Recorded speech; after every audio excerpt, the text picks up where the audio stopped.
Hi everyone, my name is Mr. Raymer and I'm going to be your teacher this year. So before we get started into anything, we're going to go over the 5 rules of the classroom and one simple procedure. So the first rule of the classroom is be safe. What being safe looks like to me is using walking feet, keeping our feet on the ground, keeping our hands to ourselves and stuff like that. Can anyone think of anything else that being safe might look like? Yes, ma'am. It would be putting our things away so that someone doesn't trip on them. Yes, ma'am, that's correct. How about, can you name one thing that wouldn't be safe? Hopping. Hopping would not be safe. We want to use walking feet so we don't slip and fall or maybe bump into someone else. All right, that's the biggest one, guys. But after that, we have 4 more ones. The second one is going to be kind.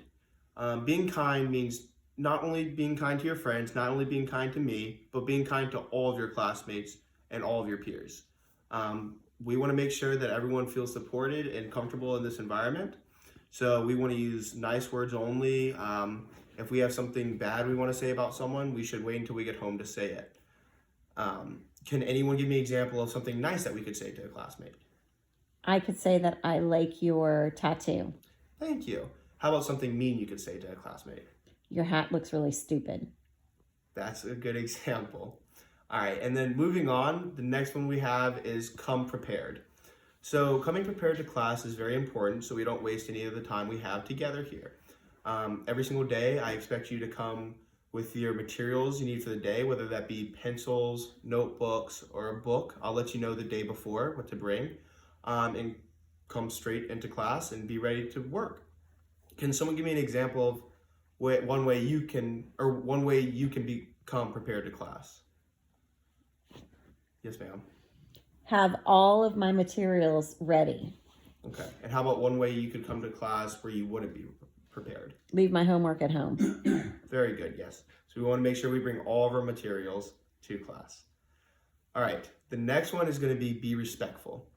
When I say be respectful, I don't mean just to me. I mean be respectful of all your classmates and all the other classes around us. What this means is we want to use quiet voices when we're inside so we're not disrupting our classmates. We want to follow the rules for getting help, and we want to do things such as using walking feet and not playing rough with each other, maybe out in the hallways. We want to make sure that we don't distract any of our other classmates, any of your classmates, or any of my colleagues in parallel classrooms. So can somebody give me an example of what being respectful would look like? No? Okay, that's okay. I think one good example could be not talking when someone's trying to work. If you sit quietly and you let your classmate do their work, that's being respectful of them. How about an example of something that wouldn't be respectful? Taking someone's paper away from them. That's very good. Yes, we want to leave everyone to have their own papers, keep our hands to ourselves, and not mess with other people's stuff. All right, and then the very last rule for this classroom is work hard. When we come into this classroom, I want everyone to be ready to learn with their thinking caps on and their listening ears on. And I want everyone, when an assignment is handed out or if it's homework or something like that, to just put your best effort into it. I realize not everything's going to be perfect, and that's okay. But as long as you put your best effort into something, that's all I care about.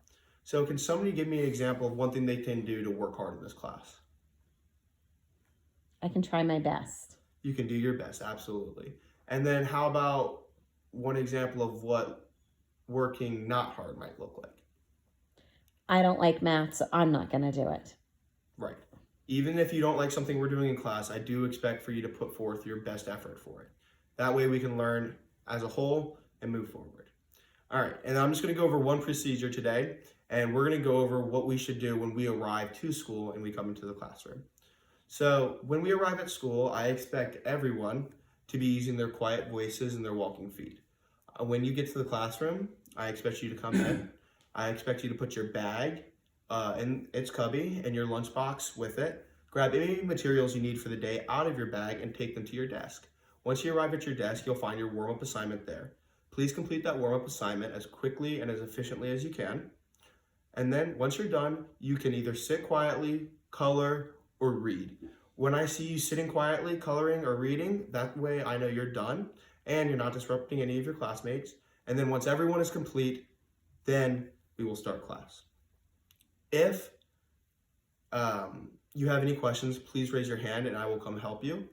And if you need any help getting your materials out or putting anything away, again, raise your hand and I will come help you. Thank you.